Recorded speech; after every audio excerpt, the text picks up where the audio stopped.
Tribunal Constitucional entra en sesión, vista de las causas roles 3.649 y 3.929, requerimientos de inaplicabilidad por inconstitucionalidad respecto de los artículos 193, 205, 318, 330, inciso primero, 334, 351 y 352 del Código de Procedimiento Penal. Tiene la palabra el relator, don José Francisco Leito. Muchas gracias, señor presidente. Se ha llamado de vista conjunta las causas roles recién enunciadas en que se impugnan diversos preceptos contenidos en el Código de Procedimiento Penal en acciones deducidas por don Patricio Geldres Rodríguez con fecha 5 de julio de 2017, causa rol 3.649, y con fecha 4 de octubre de 2017, causa rol 3.929, ambas tramitadas ante la segunda sala de esta magistratura. A efectos de esta relación se reseñarán primariamente los antecedentes de cada una de las gestiones pendientes basales en cada una de las acciones de inaplicabilidad, para luego pasar a hacer un análisis del conflicto de constitucionalidad que se presenta en ambas causas de inaplicabilidad.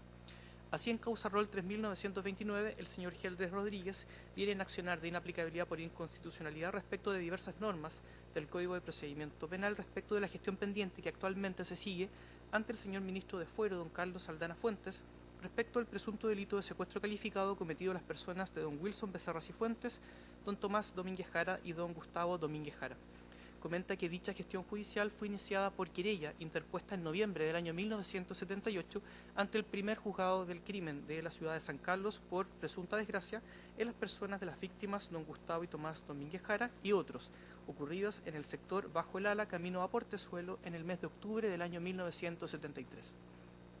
Luego de efectuar en su presentación una lata de reseña procesal del devenir de dicha causa, anota que en mayo de 2017 el señor ministro de Fuero se abocó al conocimiento de esta causa, dictando auto de procesamiento en su contra, decretando el cierre del sumario en el mes de julio del mismo año, resolución apelada por su parte, por cuanto se encontrarían pendientes la realización de ciertas diligencias investigativas, la que fue concedida, elevada a la Corte de Apelaciones de Concepción y que se encontraría a esta fecha pendiente en su vista y resolución.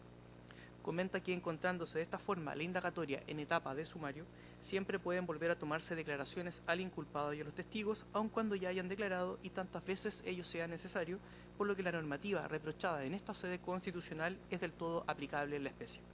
A dicho respecto, indica que esta preceptiva y de esta materialización es que nacen los elementos con los que el juez instructor eventualmente se referirá, luego de efectuar la acusación en su contra, los elementos para fundar una eventual acusación en su contra.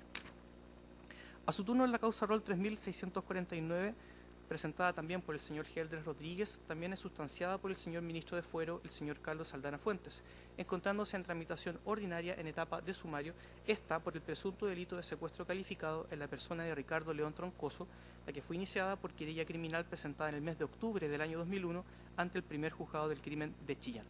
Indica que en mayo de 2017 el señor ministro se abocó al conocimiento de esta causa, dictando con igual fecha auto de procesamiento en su contra por el ya anotado ilícito. Según lo dispone, comenta, en el Código de Procedimiento Penal, compete siempre al juez instructor llevar adelante el cierre en la actual etapa procesal, decidiendo al elevar la causa a plenario si deduce o no acusación en contra de su representado. Esta decisión, sea cual fuere su signo lógico-jurídico, indica, se fundamentará siempre en los antecedentes recabados en forma de declaraciones, dando aplicación material a los preceptos, que en este nivel de inaplicabilidad se recurren por generar una vulneración concreta de las garantías constitucionales que viene a señalar en su acción, resultando estas, por tanto, decisivas en la resolución del asunto. La gestión no se ha llevado a cabo a tal fecha, de modo que se encontraría del todo pendiente en cuanto a una eventual acusación.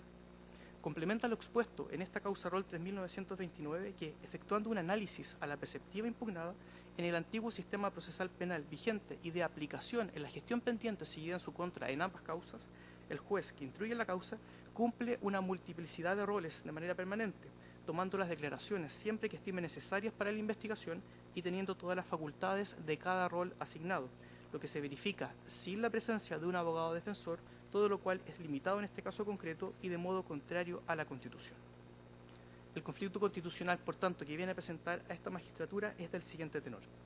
Anota que, conforme a la normativa reprochada en estos autos, la labor que desarrolla el juez instructor transforma lo que en abstracto puede considerarse como una legítima herramienta investigativa para pasar, en cada uno de estos casos concretos, a plantearse como un mecanismo de indefensión, dado que quien conduce la declaración, dirigiendo el dictado e incluso estando facultado a realizarlo en nombre del interrogado, es el propio denunciante, por lo que no solo la herramienta a que hace alusión es trastocada en la intencionalidad para la que fue concebida, pues permite a quien preconcibe la participación del declarante en un pretendido ilícito no solo obtener información al tenor de su particular teoría del caso, sino que también generar de dicha forma un interrogatorio con preguntas guiadas a un contenido específico sin la presencia del necesario defensor letrado.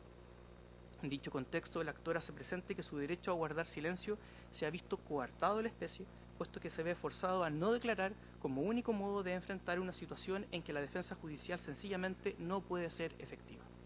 De esta forma comenta que a efectos de las declaraciones de los procesados, su persona está en disposición del accionar del juez instructor o incluso de la persona del actuario, que lo investiga y por efecto de lo que se consigne puede eventualmente decidir acusarle y también condenarle. Refiere que de esta forma no se observa utilidad práctica en que no se pueda contar con asistencia letrada a los interrogatorios, lo que no supera el más elemental test de proporcionalidad de cara a la Constitución política y la restricción a su derecho a la tutela judicial efectiva, lo que aumenta los motivos de sospecha de que el juez no cumple con su rol de investigador neutral, vulnerándose su necesaria objetividad y también transgrediendo con ello su derecho a la tutela judicial efectiva y al que refiere como debido proceso en materia estrictamente penal. Agrega que desde el artículo 19, numeral 3, inciso 6 de la Carta Fundamental, en relación con lo que dispone el artículo 5, inciso 2 de dicha Carta, toda sentencia dictada por un órgano que ejerza jurisdicción debe fundarse siempre en un proceso previo legalmente tramitado, dado que los derechos fundamentales se convierten en el parámetro material básico que debe ser utilizado para la interpretación de la totalidad del ordenamiento jurídico, buscando que estos siempre sean más eficaces y desarrollen su pleno potencial. Abunda en señalar en esta cápite que la restricción a la intervención del letrado en la etapa de sumario ha tenido manifestaciones concretas en diversas diligencias que denuncia latamente en ambas presentaciones, como declaraciones y careos, que servirán de prueba de cargo para acusarle y eventualmente condenarle, vulnerando su derecho a la tutela judicial efectiva respecto de hechos ocurridos hace más de 40 años, antecedentes fácticos que comenta justificarían per se la presencia y asistencia siempre de un letrado, puesto que es necesario defenderse en igualdad, poder hacerlo y de hecho hacerlo, contraviniéndose de no ocurrir aquello lo dispuesto en los artículos 8 y 25 de la Convención Americana sobre Derechos Humanos. Unido a lo anterior y a lo que concierne a causa rol 3649, también viene a impugnar la preceptiva contenida en los artículos 246, 252, 255 y 257 del Código de Procedimiento Penal. Señala que estos, en su interpretación y aplicación en la gestión pendiente, también lesionan la libertad personal y desde allí el principio de presunción de inocencia, dado que posibilitan la privación de libertad de su representado durante la indagatoria respectiva. Por lo expuesto, vienen a solicitar en ambas acciones de inaplicabilidad deducidas que esta magistratura aborde también un control convencional en el marco de sus mecanismos de control constitucional respecto de la totalidad de la preceptiva impugnada, dada la subsistencia de un sistema procesal penal que atenta contra las normas básicas de la Carta Fundamental y de los tratados internacionales de derechos humanos, por lo que solicita sean acogidas ambas presentaciones. Conferidos traslados de fondo a las demás partes en cada una de estas gestiones pendientes, así como los demás órganos constitucionales, se hacen parte de la Unidad Programa de Derechos Humanos de la Subsecretaría de Derechos Humanos en ambas causas, con fecha 3 de octubre de 2017 y con fecha 1 de diciembre también de 2017, instando en ambas causas por el rechazo de los requerimientos incoados ante esta magistratura. Indica que el proceso penal seguido contra el requirente se sigue por diversos delitos de secuestro calificado cometido a las personas de don Gustavo Domínguez Jara, don Tomás Domínguez Jara y don Wilson Becerra Cifuentes, hechos ocurridos en San Nicolás en octubre del año 1973 y de don Ricardo Troncoso León en Chillán en la misma fecha, víctimas todas calificadas como detenidas desaparecidas por el informe de la Comisión Nacional de Verdad y Reconciliación, por lo que dichos ilícitos han sido calificados en la especie como delitos de lesa humanidad. Indica que el actor fue sometido a proceso en estas causas por decisión del señor ministro de Fuero, decisiones confirmadas a su turno por la Corte de Apelaciones de Concepción, ambas en el mes de junio de 2017. Expone que tal como fue explicado en traslado evacuado en sede de admisibilidad en estas acciones de inaplicabilidad, no tiene mayor sentido jurídico entrar a discutir cuestiones relativas a la ausencia de defensa letrada, en consideración a que testigos e inculpados han sido en la especie citados a declarar en estrados judiciales, por lo que esta magistratura se encontraría vedada de pronunciarse respecto a actuaciones del procedimiento ya ejecutadas a esta fecha. Por ello refiere que no se vislumbra cómo las normas cuestionadas tendrán en lo sucesivo aplicación en las gestiones pendientes. A lo anterior viene también a realizar una distinción. La impugnación a las normas de los artículos 193 y 205 del Código de Procedimiento Penal referidas a las personas que a la indagatoria declararon como testigos parten de una premisa errada por la parte requirente. Esto es, no referir en su libelo que éstas se enmarcan en el llamamiento judicial para que una persona, en el contexto de un sumario, declare todo cuanto supiere sobre lo que el juez eventualmente le preguntare, lo que ocurre en igual términos a lo que norma hoy la preceptiva del Código Procesal Penal vigente. Es en la etapa de plenario y no de sumario en donde ocurre la producción probatoria, pudiendo allí la defensa del requirente hacer efectivas sus garantías, como interrogar o contrainterrogar a los eventuales testigos de cargo. A su turno, abunda en señalar que la reclamación respecto de las normas que guían las declaraciones del inculpado, así como los careos, esto es, artículos 318, 330, 334, 351 y 352 del Código de Procedimiento Penal, no consignan que se formule un reproche en torno a diligencias consumadas y acorde a la orgánica del cuerpo adjetivo criminal ya enunciado, habiéndose omitido por parte del actor de estos autos generar elementos de descargo en el transcurso del sumario. Así, no se levantaron incidencias por su parte por la falta del abogado defensor y muy por el contrario, de la sola lectura del auto de procesamiento se tiene que el reo negó las imputaciones que pesan sobre él, por lo que comenta es un hecho constatable que enunció sus alegaciones en forma personal, libre, sin presión, sin juramento. Finalmente, esta parte comenta que el derecho de defensa material de que es titular el actor en modo alguno le ha sido desconocido, con diversas manifestaciones, como el derecho a información con que siempre cuenta, a intervenir solicitando diligencias o pedir el sobreseimiento definitivo, con pleno respeto siempre a su derecho al debido proceso. Por lo anterior, solicita que sean rechazadas ambas presentaciones. A su turno, a Fojas 244 en causa rol 3929 y a Fojas 254 en causa rol 3649, las partes querellantes particulares de doña Blanca Venegas Bella, don Víctor Domínguez Venegas, don Eliseo Domínguez Venegas, don Ricardo Domínguez Venegas y don José Fernando Domínguez Jara, así como las partes querellantes de doña Maritza Troncoso Sánchez y doña Viviana Troncoso Sánchez, todas instan también por el rechazo de las acciones de inaplicabilidad deducidas a Fojas 1 de estos autos. Todas comentan que la parte requirente viene a razonar sobre un cuestionamiento al sistema procesal penal estatuido en las normas del Código de Procedimiento Penal, concretamente a la duda que le genera la imparcialidad del juez instructor, y más que la existencia de una contraposición clara, directa y precisa de su aplicación con respecto a los artículos impugnados de cara a la Constitución política. De esta forma, comenta esta parte, que vienen a formularse a esta magistratura reproches a un sistema abstracto de normas jurídicas, sin señalar la forma concreta de cómo la aplicación de las mismas ha influido negativamente en el curso de la sustanciación del proceso criminal en que incidirían estas acciones constitucionales, al punto de originar un atentado a los derechos al debido proceso de la parte requirente. Unido a ello, comenta que las disposiciones legales en materia de la impugnación de estos autos, de ambos autos, ya fueron aplicadas y siempre en el marco de un proceso penal llevado a cabo con todas las garantías que nuestra legislación vigente contempla, cuya validez jurídica no puede ser materia de discusión en esta instancia, como pretende el actor en ambos niveles incoados. La supuesta indefensión, esencialmente probatoria que arguye la parte requirente, como fundamento de las acciones constitucionales impetradas en autos, debe tener asidero siempre en el accionar de un órgano judicial, cuestión que en el caso concreto no ha ocurrido. Expone que no ha solicitado durante la sustanciación de la indagatoria ninguna diligencia de prueba que pretenda desvirtuar los elementos de incriminación que pesan sobre él y que lo suponen hasta la fecha autor del secuestro de todas las víctimas ya anunciadas. Por estas consideraciones también vienen a solicitar que sean desestimadas las acciones incoadas en ambos niveles. Concluyo señalando, señor presidente, que traídos los autos para esta vista conjunta se han anotado en forma para alegar la parte requirente de ambos autos y las partes que se ha hecho mención precedentemente. Muy bien. ¿Los señores abogados tienen observaciones que hacer a la relación? Señor presidente, una observación solamente por esta parte. En cuanto al requerimiento 3649 y relativo a la preceptiva de la norma de prisión preventiva, este excelentísimo tribunal, la segunda sala, este excelentísimo tribunal en agosto del año pasado rechazó el requerimiento en esa preceptiva, lo cual por lo menos nos fue indicado al momento de la relación y para que se tenga presente. ¿Alguna otra observación? Es así. Muy bien. Se toma nota. En primer término, entonces, por la parte requirente, tiene la palabra don Maximiliano Murat, hasta por 30 minutos. Adelante, por favor. Gracias, señor presidente. Con la venia de este excelentísimo tribunal, vengo en alegar en representación de don Patricio Geldres Rodríguez los presentes requerimientos de inaplicabilidad por inconstitucionalidad de los artículos 193, 205, 318, 330 y 334, respectivamente de todos del Código de Procedimiento Penal, en la causa sustanciada por el ministro en visita extraordinaria, don Carlos Aldana Fuentes, rol 6 y 7 del año 2007, respectivamente.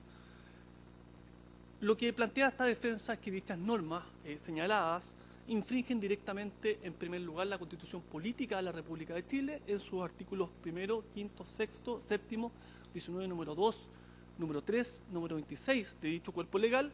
Además, infringen directamente los tratados internacionales ratificados y vigentes por Chile, en particular el Pacto de San José de Costa Rica, el Pacto Internacional de Derechos Civiles y Políticos, la Declaración Universal de Derechos Humanos y la Declaración Americana de Derechos Humanos en particular.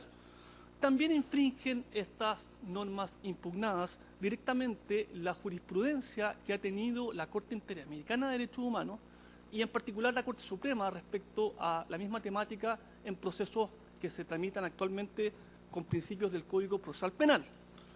Y por lo tanto, dichas infracciones lo que hacen es vulnerar el debido proceso de derecho penal y vulneran el derecho a la tutela judicial efectiva, lógicamente dentro de un proceso racional y justo. Al respecto, quiero hacer presente a este excelentísimo tribunal que la presente discusión jurídica debe estar limitada estrictamente a el caso de normas constitucionales. Y por lo tanto, la controversia debe ser si estas normas que estoy impugnando deben ser aplicadas o no en el caso concreto y si esa aplicación produce o no un resultado inconstitucional. La controversia no dice relación con que la causa de fondo que se está, sobre la cual se requiere sea un delito o no de lesa humanidad. La discusión no trata acá si efectivamente existen delitos de secuestro u otros de carácter igualmente grave. La discusión no trata si existen una o varias víctimas. La discusión no trata acerca si, con el mayor respeto que yo tengo hacia ellas, han sufrido mucho o poco por, entre comillas, la situación que se han visto enfrentadas por la muerte de sus familiares. La discusión no trata si mi representado tiene 1, 2, 3 o más procesamientos o si tiene 1 o 2 o más condenas. La discusión trata, y debemos abocarnos, acerca si las normas impugnadas producen o no un resultado inconstitucional y si cumplen o no con los estándares internacionales y constitucionales del debido proceso. Ese es el marco de la discusión. Y toda otra cuestión que se diga por parte de mis distinguidos contradictores son presiones indebidas a este excelentísimo tribunal. Cabe decir, además, que la presente defensa no busca dilatar los juicios en materia de derechos humanos. Muy por el contrario, no busca, entre comillas, defender la impunidad de quienes son responsables de esos delitos. Lo que busca esta defensa es continuar con la tramitación de dichos juicios penales, pero garantizando y salvaguardando los derechos de los inculpados y procesados de tal manera de que no se vulneren los derechos humanos de los imputados en aras de garantizar los derechos humanos de las víctimas. Eso es lo que estoy pidiendo, efectivamente. De acuerdo a ese análisis, cuando este Tribunal Constitucional decida esta situación, si se acoge el requerimiento, el juicio penal va a continuar sobre los mismos delitos de lesa humanidad que se están investigando, pero garantizando los derechos de todas las partes del proceso. Si se realiza si este requerimiento se termina rechazando, también va a continuar el juicio penal, pero ello será a costa de las garantías procesales de los imputados y a costa del derecho a la verdad de las víctimas, porque a las víctimas también les afecta el efecto inconstitucional de las normas que estoy pidiendo. ¿Y en qué manera les afecta? Ellos tienen derecho a saber realmente qué pasó con sus familiares, realmente quiénes fueron. Tienen derecho a una verdad más allá del proceso, lo más cercana a la realidad de lo ocurrido. Y eso solo se puede lograr respetando el debido proceso penal de derecho y garantizándole a todos las debidas normas y garantías. Por lo tanto, también esta defensa protege a las víctimas. Ellos tienen derecho a que no se culpe a cualquiera por haber pasado en un proceso penal sin el debido proceso. Respecto a la infracción normativa, excelentísimo tribunal, cabe hacer presente que las normas que están hoy día siendo impugnadas están plenamente vigentes en un sistema procesal antiguo que se aplica en el caso concreto y se va a seguir aplicando en el caso concreto. A propósito, mis contrapartes han dicho que las normas ya han sido aplicadas. y que por lo tanto, mientras esta parte no pida otras diligencias, no se van a poder aplicar. Conforme, aún en etapa de sumario, porque está en etapa de sumario, con diligencias solicitadas por esta parte, aún así, lo primero que tenemos que discutir es si estas normas son constitucionales o no. ¿Qué saco con seguir pidiendo diligencias y diligencias y diligencias si no va a estar presente el abogado? ¿Qué saca esta defensa?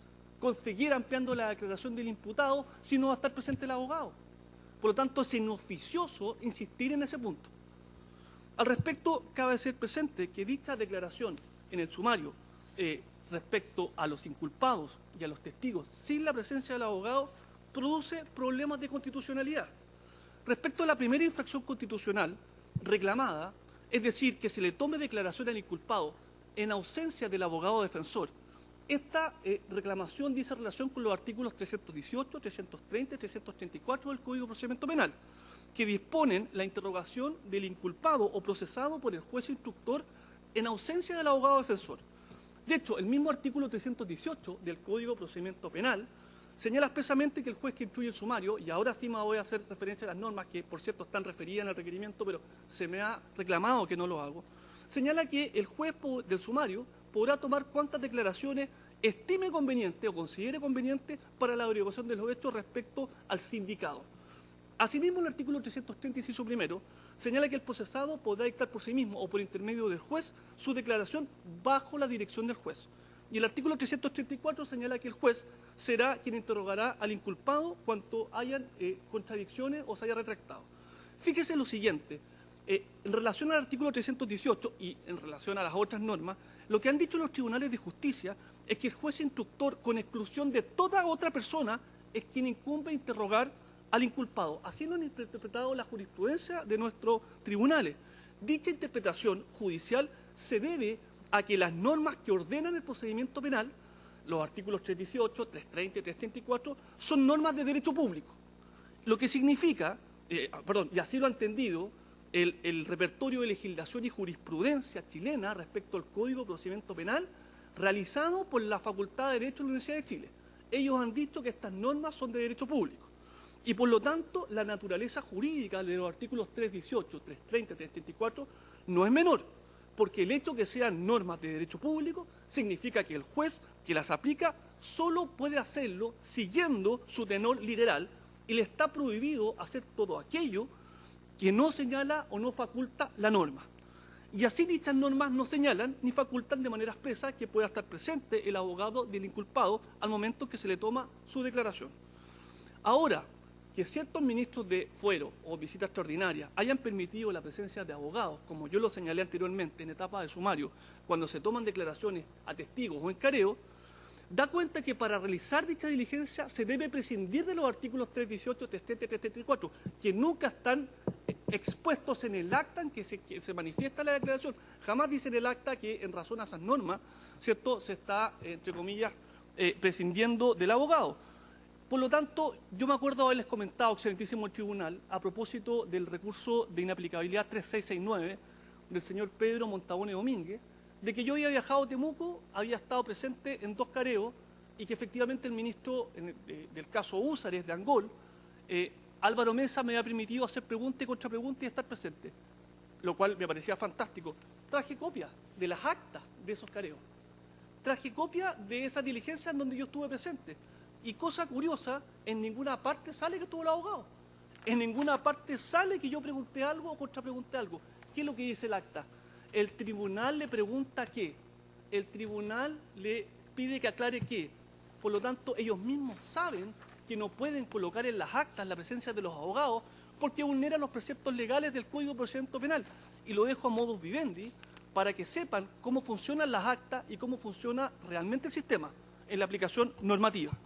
Asimismo, la segunda infracción que quiero hacerme cargo constitucional es respecto a la toma de declaraciones de testigos sin la presencia del abogado en la etapa de sumario, es decir, directamente relacionado con los artículos 193 y 205 del Código Procedimiento Penal. A su respecto, tampoco señalan esas 2 normas que efectivamente se debe o se pueda contar con la presencia de un abogado defensor en la diligencia al momento de tomarles declaración. Por el contrario, se dice que estas diligencias tienen el carácter de secretas O sea, la pregunta que uno se hace cuando se toman estas declaraciones de testigos de cargo sin la presencia del abogado defensor, ¿secretas hasta cuándo? La respuesta es muy simple. Hasta que el juez instructor determine procesar a alguien producto de esos elementos de cargo obtenidos mediante esas declaraciones judiciales de testigos sin la presencia del abogado defensor. En ese momento se procesa a alguna persona, porque hay elementos de cargo en su contra para poder investigársele alguna responsabilidad penal. Y lo más grave aún, en ese momento el procesado recién puede pedir vista al sumario. Y si es que quiere el ministro se las da, y si no quiere, fundamentando la resolución, lo rechaza. Entonces, incluso si eso ocurre en esa manera y uno posteriormente quiere de alguna manera hacer alguna diligencia en presencia del abogado defensor, ya esa, entre comillas, actuación es tardía. Y es tardía porque la persona ya está procesada. Es decir, ya se produjo el efecto en concreto que las declaraciones de esos testigos produjeron ese procesamiento. Ahora usted me va a decir, bueno, si ya está procesada, ¿qué más le podría pasar con otras declaraciones de testigos sin la presencia del abogado? Dos cosas. Podría darse una posibilidad de recalificar el delito de secuestro a homicidio, podría darse la posibilidad de aumentar el número de víctimas porque hay nuevas declaraciones de otros testigos, o lisa y llanamente también sea el caso de que puedan abrirse otros procesos penales en su contra. Por lo tanto, dicha situación no es menor. Ahora, además de eso, dichos elementos de cargo que sirvieron para el procesamiento también van a servir para dictar la acusación en su contra. Por lo tanto, también se produce un efecto inconstitucional posteriormente a la ejecución del hecho. Es importante señalar, excelentísimo tribunal, que los testigos de cargo efectivamente pueden declarar en plenario en presencia del abogado. Lo quiero decir porque la última vez algo se comentó al respecto y no quedó claro. Sí, efectivamente, en la etapa de plenario los abogados pueden citar a los testigos del sumario que vayan a declarar y uno les puede hacer preguntas. Pero pasa lo siguiente. Primero ya es tardío porque pasa del estatus de procesado a inculpado, entre comillas, a acusado o inculpado. Por lo tanto, ya esos elementos de cargo producieron un efecto inconstitucional y un efecto en concreto. Pero fíjese en lo siguiente, se corre el riesgo, ¿cierto?, de que dichos testigos que declararon en sumario años atrás ya no sean habidos o ya hayan fallecido o tengan una incapacidad física o una incapacidad mental para declarar en el plenario. Y uno dice, no, pero es que esos son casos de laboratorio. No, pues, en este tipo de causas que pasaron hace 45 años atrás, la mayoría de los testigos son personas de 70 a 75 años. Porque efectivamente es imposible que sean más jóvenes. Y las personas de esa edad, con todo respeto, yo voy a llegar a esa edad, tienen deterioro físico, tienen deterioros mentales y es posible que le pasen o sucedan cosas. Mire, tanto es así que el mismo Código de Procedimiento Penal sostiene una norma a su respecto, que es el artículo 470 del Código de Procedimiento Penal. ¿Y qué es lo que dice? Que si alguno de los testigos llamados a ratificar su declaración de sumario en plenario no fuera habido o se ha ausentado o ha fallecido, el juez que instruye la causa lo que tiene que hacer es llamar a dos testigos nuevos que hablen acerca de la credibilidad que pueda tener el testigo que no fue habido o no fue hallado o se ausentó o se murió. Y si, entre comillas, dichos testigos, entre comillas, del testigo, por así decirlo, declaran a favor de él, bueno, se le tendrá como entonces declaración testimonial en el plenario. Ni quiero hablar de esa, entre comillas, y no quiero ni siquiera hacerle un control de constitucionalidad a esa norma. Pero lo más grave aún es que el inciso final del 470, ¿qué nos dice? Que si en el caso de que estos testigos que no fueran hallados, no se pudiera tampoco contar con una diligencia de testigos de verosimilitud de ese testigo, por ejemplo, ¿qué es lo que dice? Se aplicará la norma del 464 del Código de Procedimiento Penal. ¿Y qué es lo que dice el artículo 464? Que cuando eso ocurra, el juez es el que dará la fuerza de indicios a esas declaraciones no ratificadas que posteriormente servirán como hecho base para construir una presunción judicial de acuerdo al artículo 488 del Código de Procedimiento Penal. O sea, la situación es gravísima, porque en el fondo hay grave riesgo de que estas personas no puedan ser interrogadas por el abogado, claramente, pues. Entonces, al revés, lo que ellos reclaman de que se puede hacer en el plenario es precisamente lo que yo reclamo, que se corre más riesgo que en otras causas. Porque si esta causa hubiese pasado el año pasado, o hace 2 años, es muy difícil que el testigo no se halle o se muera o se incapacite, a no ser que sea realmente una persona muy mayor. Pero cuando las causas son de derechos humanos tan antiguas, el riesgo es muy alto. Y así ha pasado en la mayoría de los casos. Por eso que siempre terminan estas sentencias con presunciones judiciales y no con prueba de declaración de testigos, según el artículo 459 del Código de Procedimiento Penal. Eso lo quiero dejar muy claro porque en el fondo efectivamente esa herramienta puede eventualmente darse, pero bajo todos esos aspectos es muy difícil de que se pueda hacer correctamente. Ahora, dichas normas, todas las que ya he señalado, lo que hacen es permitirle al juez tomar declaración al inculpado y a los testigos sin presencia del abogado. Lo que hacen es infringir el debido proceso. Lo que hacen es atentar contra la investigación racional y justa y lo que hacen es atentar contra los tratados internacionales. Este mismo Tribunal Constitucional, en distintos fallos, entre ellos el 376, el 389 y 481, ¿qué es lo que ha dicho? Que conforme a la doctrina nacional, respecto al debido proceso, se deben garantizar, y una de las partes que tengo que citar, es la adecuada asesoría y defensa de abogado a cualquier inculpado o cualquier imputado. Esto mismo lo ha señalado el Pacto Internacional de Derecho Civil y Político en su artículo 14, número 3, que se dice que durante el, entre comillas, el proceso, sin decir cuál o tal etapa del proceso, se deben garantizar a todas las personas el derecho a ser asistida por un abogado defensor a su elección. Lo mismo ha dicho la Convención Americana de Derechos Humanos en su artículo 8, número 2. Durante el proceso, no en alguna etapa del proceso, cualquier persona tiene derecho a ser asistida. Fíjese que incluso aunque tuviéramos dudas, y digamos, la verdad las cosas que estos tratados no son tan precisos, la Corte Interamericana de Derechos Humanos sí los ha interpretado. Porque si alguien tiene alguna duda, ellos han zanjado esas dudas. ¿Y qué es lo que han dicho? Han dicho en el numeral 8 de los principios básicos sobre la función de abogado respecto a las salvaguardas especiales en materias penales, de que el abogado debe estar siempre desde el inicio de la investigación. Ellos hablan de una defensa oportuna y la oportunidad dice relación con la primera actuación del proceso. Esto también ha sido interpretado en la Corte Interamericana de tal manera de que ellos dicen no en una parte o en otra, no en una ocasión o en otra oportunidad, no en esta diligencia, en esta no, en todas debe estar presente el abogado. Así también lo han dicho diversos fallos de la Corte Interamericana de Derechos Humanos, como Barreto Leiva versus Venezuela, como Suárez Rosero versus Ecuador, como Bayarri versus Argentina, como por ejemplo Pollo Rivera versus Perú. En todos estos, entre comillas, sentencias de la Corte Interamericana de Derechos Humanos se ha dicho exactamente lo mismo. Se ha dicho que desde que se inicia la investigación penal, desde el inicio, se debe contar con un abogado defensor y que solo culmina esto cuando, dice, finaliza el proceso. Es más, la Corte Interamericana ha dicho que es derecho que obliga al Estado, dice, a tratar al individuo en todo momento, fíjese lo que dice, como un verdadero sujeto de derecho, no como un objeto de derecho. Y eso significa de que el abogado debe estar acompañando al imputado en todo momento y sostener lo contrario es afectar los derechos fundamentales, potenciando en este caso los poderes investigativos del Estado. Entonces, aquí no hay dos lecturas, aquí no hay dudas. La Corte Interamericana se ha hecho cargo. Ahora, y paréntesis, que dichos casos en que se ha fallado de esa manera por la Corte Interamericana es respecto a casos de fondo de víctimas de violación de derechos humanos, que dichos casos no hayan sido interpuestos por uniformados, que dichos casos, entre comillas, no digan relación con que el amparado ante la Corte Interamericana sea un supuesto violador de derechos humanos, no significa que no se les pueda aplicar a los supuestos violadores de derechos humanos. Porque la verdad la cosa es que es una contradicción. ¿O acaso estos principios de la Corte Interamericana solo son válidas para las víctimas y no para los victimarios? ¿Es eso lo que este Tribunal Constitucional tiene que analizar? ¿Esa es la pregunta? ¿Solo son válidos para las víctimas? No, señor. Son válidos para todas las personas. A veces duele, porque en el fondo esto retrasa los juicios, esto genera problemas, esto requiere una materialidad en concreto, pero la verdad las cosas es que los victimarios también tienen derechos humanos.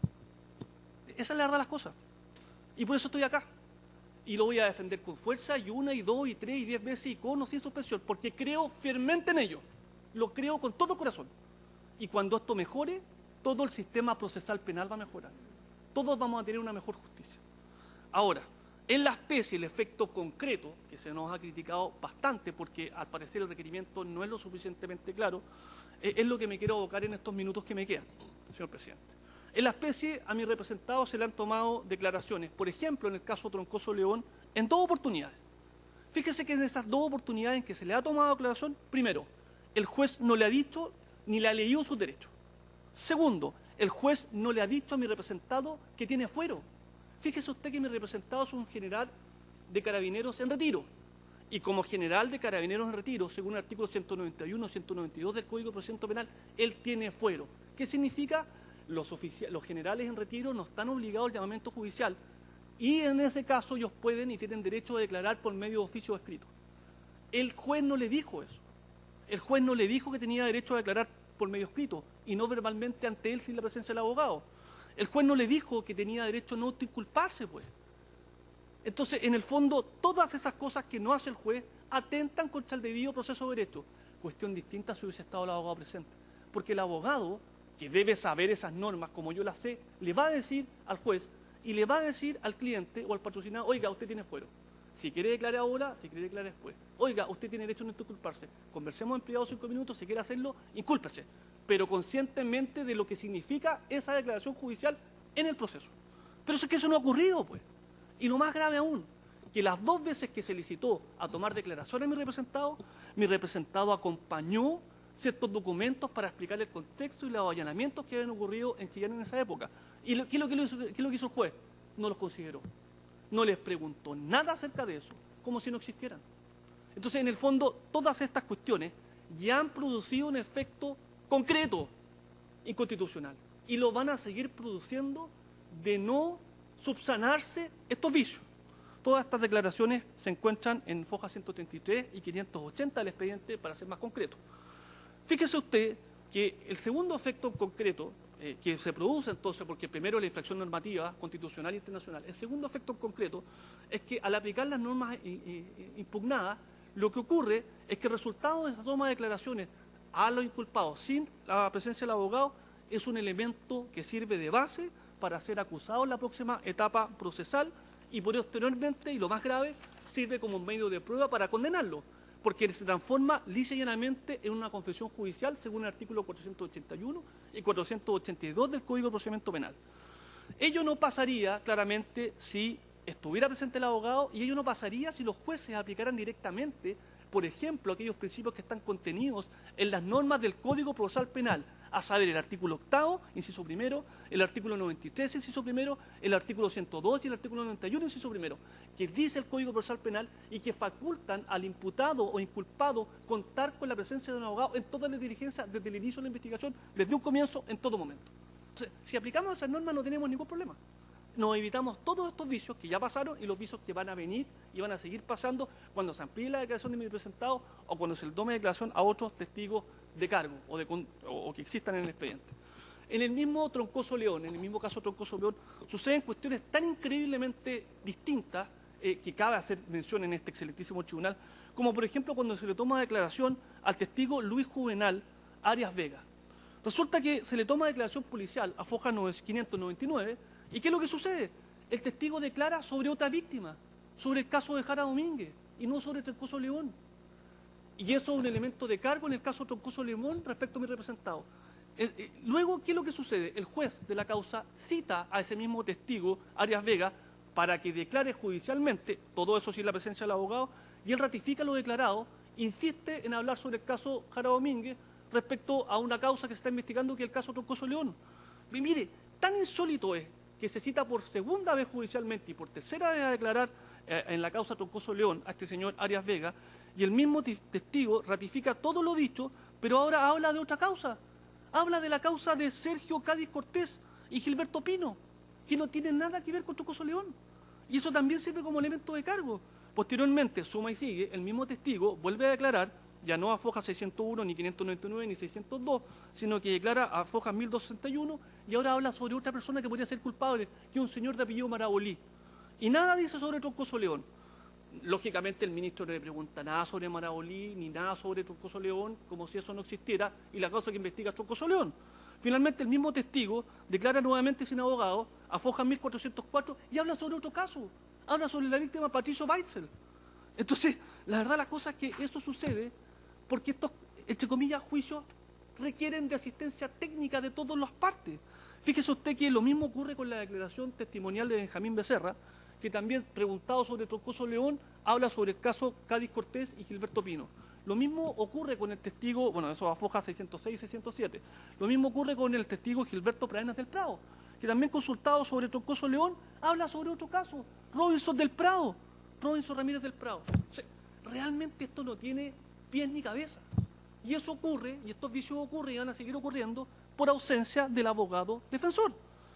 Lo mismo ocurre con el caso Domínguez Jara, en que se le ha tomado en 4 oportunidades declaraciones a mi representado, 25 diligencias se han tomado declaraciones en donde se han nombrado una innumerable cantidad de responsables del crimen. En algunos casos tienen certeza de que fue Helder, en otros casos no tienen certeza, pero lo oyeron de alguien o supieron de alguien, en otras casos hablan de este señor Marabolí como si él fuese realmente el inculpado. Entonces, todas estas cuestiones ocurren porque hay falta de presencia de defensa técnica.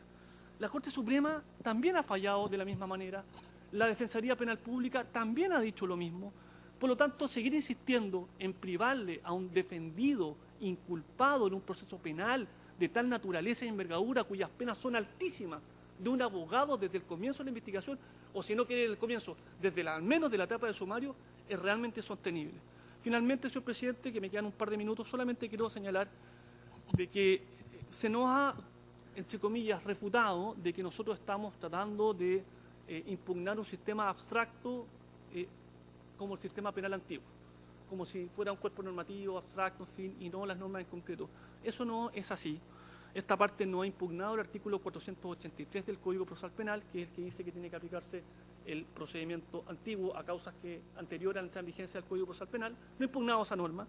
Entendemos que está el artículo 8 transitorio de la Constitución que faculta que esas causas se investiguen así. Lo que esta parte insiste, de manera muy respetuosa, es que se apliquen de facto o haciendo control de convencionalidad las normas del derecho internacional que aseguran el debido proceso, o que se apliquen directamente las normas constitucionales del debido proceso para asegurar que el inculpado tenga la defensa letrada y asistencia técnica desde un comienzo. Eso es lo que esta parte ha buscado, y no una impugnación general y abstracta.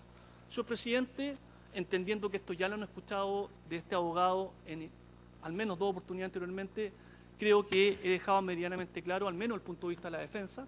Por lo tanto, solicito muy respetuosamente que se acojan ambos requerimientos de inaplicabilidad por inconstitucional respecto a las normas 193, 205, 318, 330 y 334, respecto a ambos casos, según los argumentos expuestos. Con su permiso y venia, señor presidente, doy por finalizado mi alegato. Muy bien, muchas gracias.